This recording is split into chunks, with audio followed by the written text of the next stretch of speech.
Lucas, capítulo 24. Lucas, capítulo 24. Nós vamos ler a partir do versículo 28. O texto vai ser projetado, mas é importante que você também acompanhe na sua Bíblia, faça anotações, para que em outro momento você venha revisitar o texto bíblico, lembrar do que você vai ouvir hoje e poder ser edificado. Porque esse é o propósito, de você saiba e porque sabe, viva o que você sabe. Está escrito na palavra do Senhor: ao se aproximarem do povoado para o qual estavam indo, Jesus, como quem ia mais adiante, fez como quem ia mais adiante. Mas eles insistiram muito com ele: fique conosco, pois a noite já vem, o dia já está quase findando. Então ele entrou para ficar com eles. Quando estava à mesa com eles, tomou o pão, deu graças, partiu e o deu a eles.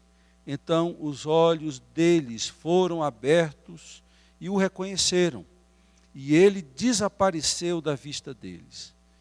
Perguntaram-se uns aos outros: não estava queimando o nosso coração enquanto ele nos falava no caminho e nos expunha as Escrituras? Levantaram-se e voltaram imediatamente para Jerusalém. Ali encontraram os 11 e os que estavam com ele reunidos, que diziam: é verdade, o Senhor ressuscitou e apareceu a Simão. Então os dois contaram o que tinha acontecido no caminho e como Jesus fora reconhecido por eles quando partia o pão.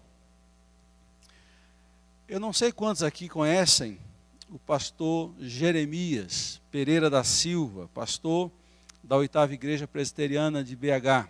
Foi professor meu, frequentei uma época, quando morava em Belo Horizonte, aquela igreja, fui grandemente abençoado.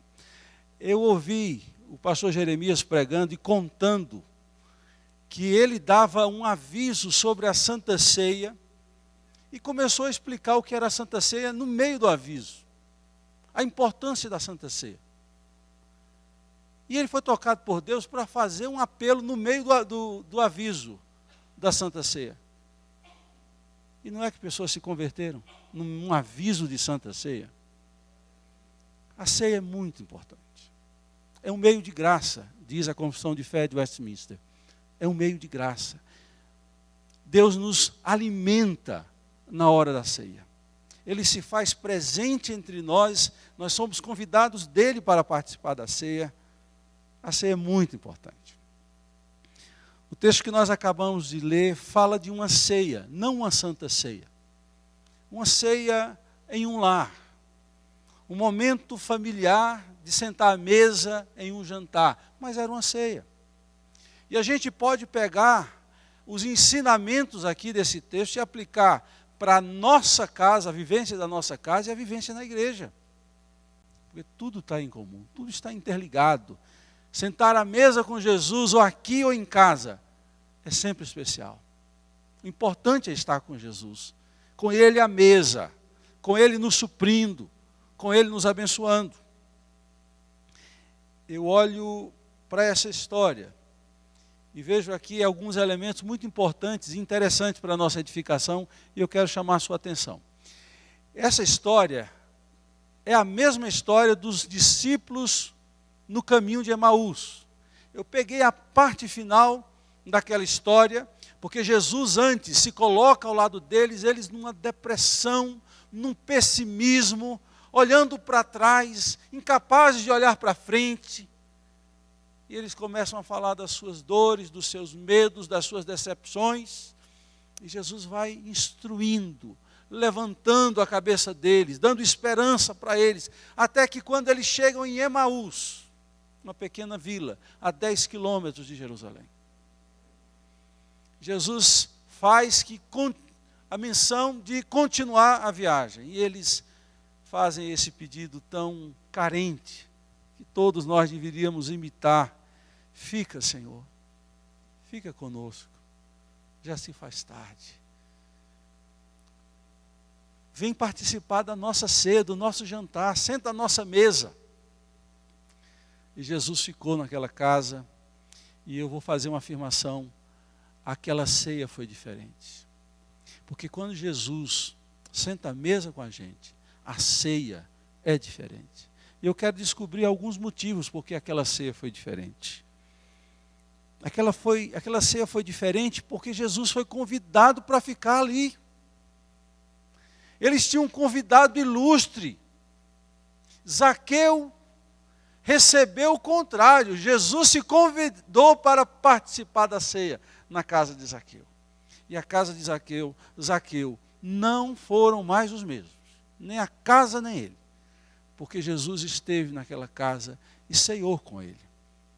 Esses dois, depois dessa experiência da ceia, não foram mais o mesmo, porque aquela ceia não foi igual às demais ceias que eles participaram naquela casa. Quando Jesus é convidado para estar conosco, quando Jesus fica conosco, a ceia é diferente. Por que eu estou falando isso? Porque eu posso participar desse momento da ceia com total indiferença, com o coração gélido, com a alma apática. Meus irmãos, ceiar, comer a ceia do Senhor é um momento da nossa indignidade, que é patrocinada a nós a dignidade de poder sentar com Ele e ser alimentado por Ele. Então é um momento de você estar buscando o Senhor, revisando a sua vida, convidando o Senhor, fala ao meu coração. É um momento de confissão de pecados. Não é à toa que quando a gente lê a palavra de Deus, na instituição da ceia, diz 1 Coríntios, capítulo 11, examine-se, pois, o homem a si mesmo. É o momento de um autoexame. Não é um momento do outro exame. O autoexame é uma coisa, o outro exame é quando o irmão se ocupa em examinar a vida do outro. Aquele irmão não poderia estar participando da ceia. É do autoexame. É da avaliação do coração. Essa ceia foi diferente porque Jesus foi convidado para ficar. Então não perca esse momento, essa oportunidade para pedir para Jesus ficar do seu lado, na sua vida, nessa ceia. E não ouse andar sem Ele, não ouse ficar sem Ele. Fica, Senhor, já se faz tarde.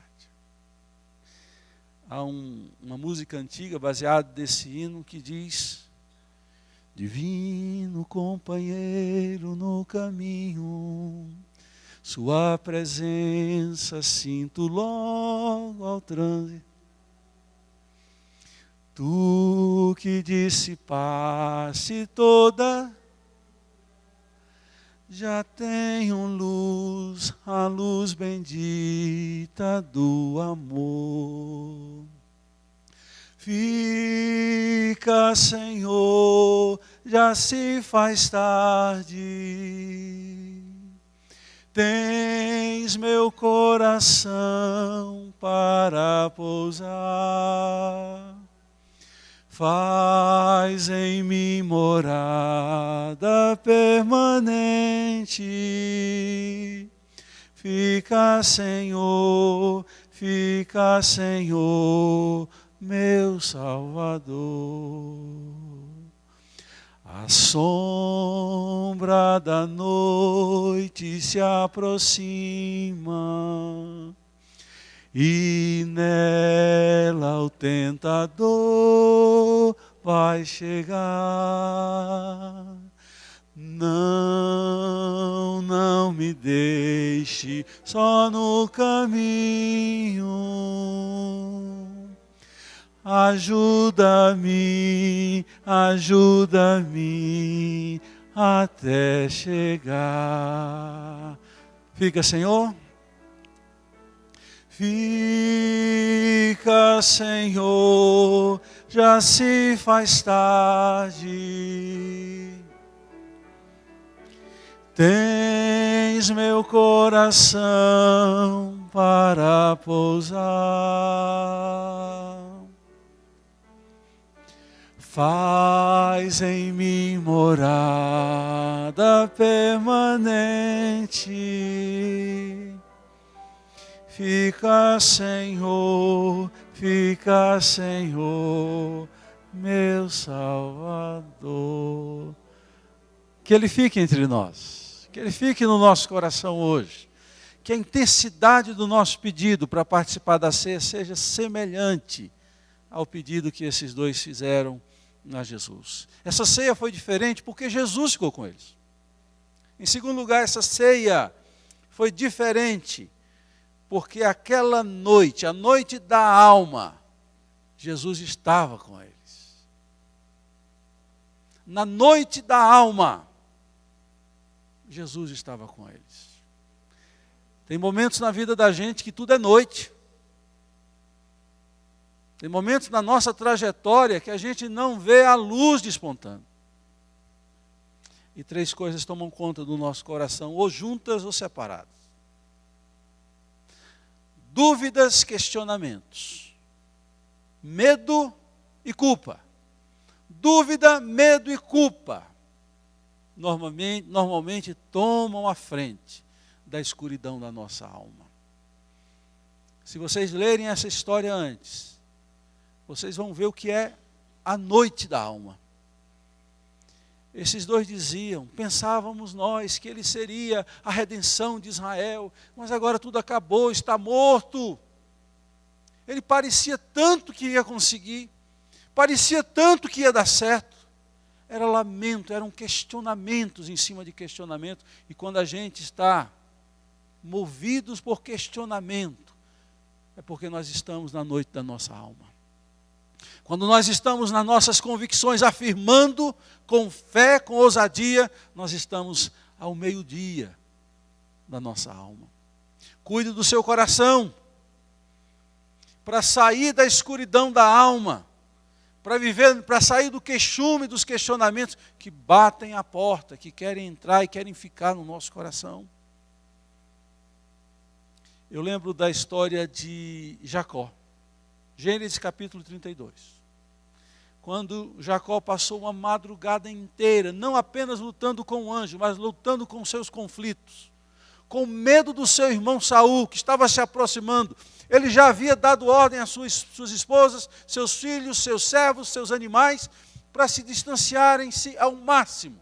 E ele ficou esperando o seu irmão chegar no Val de Jaboque, o Vale de Jaboque, do rio Jaboque. E era um momento de muita angústia, porque ele não sabia o que o seu irmão estava planejando contra ele. É uma noite de alma. E diz a Bíblia, queridos, no versículo 31 do capítulo 32 de Gênesis, que amanheceu o dia, e Jacó saiu daquele vale manquejando, e ele nunca mais parou de manquejar. E quando ele manquejava, o sol nascia, porque a noite da alma deu lugar ao dia do Senhor.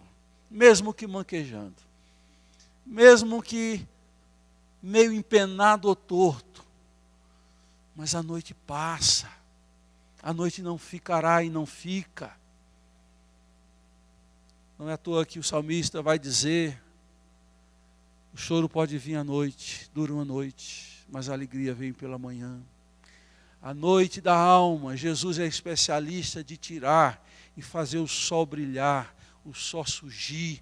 Ele é apresentado como o sol da justiça, e não como a noite da justiça.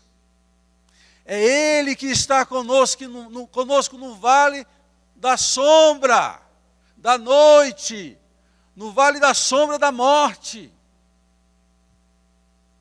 Aquela ceia nunca mais foi a mesma, porque quando a noite da alma acontece e Ele está junto, Ele nos dá o dia.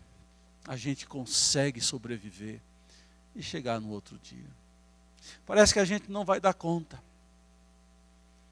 Não deixe que os questionamentos da sua alma, as dúvidas da sua alma, não deixe que a sua culpa, por erros cometidos, possam impedir que você veja a luz do dia, a luz do perdão de Deus, que chega a todo aquele que clama e que se arrepende e que coloca a sua causa diante do Senhor.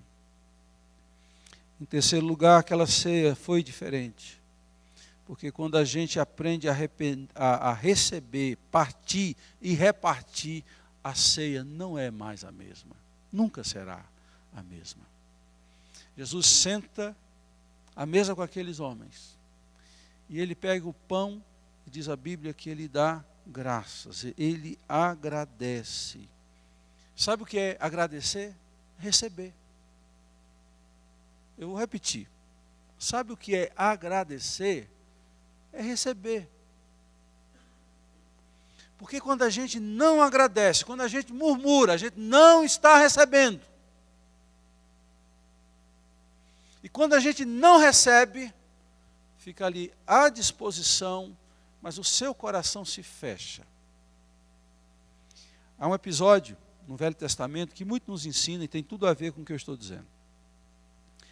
Deus fazia milagres diários, cotidianos na vida daquele povo que peregrinava pelo deserto em direção à terra prometida.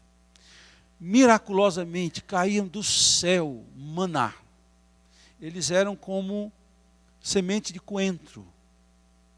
E diariamente aquele povo tinha um gosto de pão, parecia pão.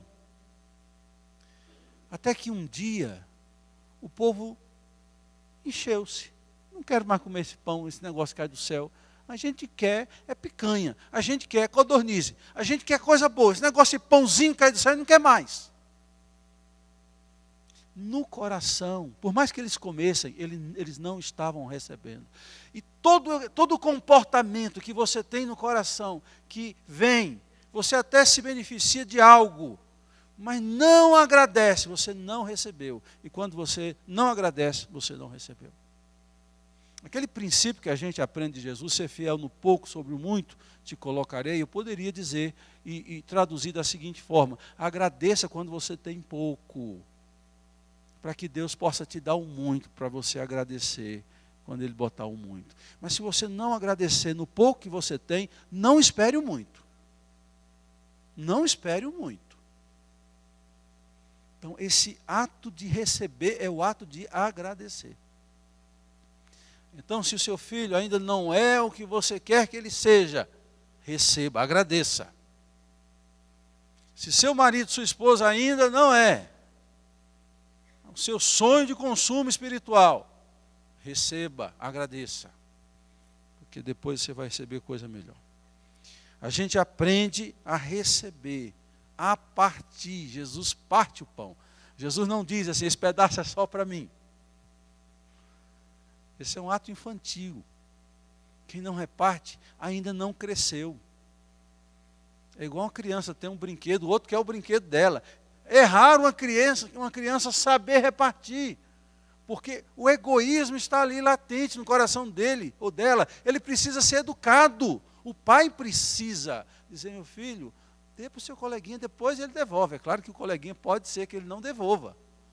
Corre-se um sério risco de não se devolver. Mas a gente tem que ensinar a repartir. A agradecer, a partir e a repartir. E Jesus dá o pão. E Jesus é reconhecido naquele momento. A ceia não é diferente quando a gente sai dela, dando graças, partindo e repartindo. Quando a gente se torna mais generoso, mais solidário, mais humano, no sentido de se importar com o outro, a ceia faz um bem extraordinário para as nossas vidas. Em último lugar, aquela ceia foi diferente. E essa ceia pode ser diferente. Quando os nossos olhos se abrirem. Diz que eles não haviam ainda reconhecido Jesus. Havia algo estranho. Aquele homem falava como se conhecesse todas as coisas. Sobretudo, aquele homem falava como se conhecesse o interior deles. Depois eles confessam algo que eu também li. Eles dizem assim, não nos ardia o coração quando ele falava conosco no caminho. Claro, ardia o coração deles. Mas eles não sabiam que era Jesus. Sabe por quê? Quando o nosso coração está amarrado, quando as nossas emoções nos aprisionam, quando os nossos olhos não conseguem olhar mais para o horizonte, mais para frente, meus irmãos, a gente nem se reconhece, quanto mais reconhecer Jesus. A pastoral dessa semana é sugestiva, tem tudo a ver com o que eu estou dizendo agora. Não confie nos seus sentimentos. Por mais que o cantor sertanejo diga assim, siga o seu coração, não siga o seu coração. Seu coração é enganoso. Seu coração te prende, coloca armadilhas na sua trajetória, na sua caminhada. Siga a orientação de Deus.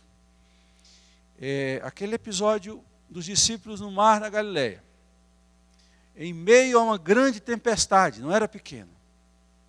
Jesus vem ao encontro deles, pisando as ondas, vencendo o vento contrário. E o que é que acontece? Eles ficam com medo. Eles confundem Jesus com um fantasma. Por quê? Não reconheciam Jesus. Tem muita gente que Deus está tratando, trabalhando o coração, mas essa pessoa resolve botar a culpa em alguém ou no próprio Deus. Porque a gente tem que arrumar um culpado. E eles botaram a culpa num fantasma. Viram Jesus como um fantasma. Isso é loucura. A gente pensa, isso é loucura. Não. Quantas vezes em situações da nossa vida a gente confundiu Jesus com um fantasma, era ele que estava ali e a gente dizia, não, não é ele. Isso é coisa do demônio, não é coisa de Deus. E ele está dizendo, sou eu que estou aqui, estou tratando sua vida. Eles não reconheceram. Mas quando a gente senta à mesa, os nossos olhos se abrem para tanta coisa. Sabe o que é que os nossos olhos precisam se abrir no momento da ceia?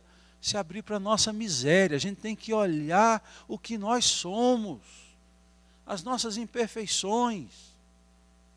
É um momento especial para confissão de pecados, confissão de imperfeições, momentos de pedir ajuda, porque a gente não pode mexer numa ferida e deixar como está. A gente mexe na ferida da nossa alma para dizer, Jesus, vem curar. Está aqui, ó a extensão. Mas a gente tem que ter coragem para abrir os nossos olhos. A Bíblia diz que os olhos deles se abriram. E a gente tem que ter coragem para descobrir os rancores que estão no nosso coração, a avareza, a ganância, a maldade, que só serão vistas se os nossos olhos forem abertos. Se os nossos olhos não forem abertos, nós não veremos isso. E diz aqui que quando Jesus partiu o pão, eles reconheceram porque os olhos deles foram abertos. Eu sempre fico imaginando qual era o jeito de Jesus partir o pão, hein? Tinha um jeito lá, que só ele fazia. É claro que quando a gente tem amizade, a gente conhece até de longe o nosso amigo, né? Pelo jeito de andar, de arrastar a perna, de passar a mão no cabelo. Tem gente que de longe você consegue reconhecer. Jesus tinha um jeito de partir pão, todo especial, que só ele fazia fazer. Só ele tinha aquele jeito. E não foram poucos os momentos que os discípulos presenciaram Jesus partindo o pão. Vocês lembram das multiplicações de pães que Jesus fez? Ele pegou o pão, deu graças e partiu. E é curioso, é muito curioso isso que eu vou dizer para vocês, olhando para esse texto bíblico. Eles poderiam ter reconhecido Jesus pelo jeito de andar, pela voz. A voz é talvez o maior identificador de alguém. Você ouviu a voz, você, é fulano de tal. Pela estatura, o jeito de andar. Mas os olhos deles se abrem quando Jesus parte o pão. Não é curioso isso? É muito curioso. Mas ainda bem que eles viram, os olhos se abriram em um ato de generosidade que Jesus estava fazendo. Então é tempo de ceia, tempo de sentar à mesa com o Senhor. De a gente não apenas ver Jesus partindo, mas partindo também o pão. Ali à porta tem uma caixa que a UPA e os jovens estão fazendo uma campanha. E nessa campanha está aqui no encarte do boletim, vou até dar porque tem tudo a ver com o que eu estou falando, aquecidos pelo amor. Essa imagem aqui embaixo do encarte, aquecido pelo amor. E nós estamos fazendo essa ação social, espiritual, para atender muita gente que mora nessas pontes ali. Quem passa na ponte ali, do Carmo, aquela ponte 19? 17, também tem outro lá embaixo. Tem gente morando ali embaixo, sabia? De vez em quando você vê uma fumaça subindo ali, não é um rio de água quente. Tem alguém cozinhando ali embaixo. E esse frio é um frio que atinge a gente. Eles querem fazer aqui, primeiramente, ver quem precisa no Lago Sul. E estão levantando para você que tem agasalho antigo, esquente antigo, trazer ali na caixa. Hoje me lembrei, trouxe. Porque é o momento da gente aprender a fazer como Jesus, partir o pão, dividir o que a gente tem, com pessoas que não têm como nos retribuir. Eu acho que a grande bênção é quando a gente dá para quem não tem como nos retribuir. Porque é a demonstração total da falta de interesse em dar. Mas que os nossos olhos se abram. Aquela ceia foi diferente porque Jesus ficou. Foi diferente porque na noite da alma, Jesus estava junto deles. Aquela ceia foi diferente, porque eles aprenderam a receber, partir e repartir. Aquela ceia foi diferente, porque os seus olhos se abriram. Essa ceia que vamos participar agora pode ser diferente. Se tudo que nós aprendemos hoje aqui foi experimentado na nossa espiritualidade agora. Se a gente vivenciar o que esses dois discípulos que andavam pelo caminho de Emaús experimentaram também.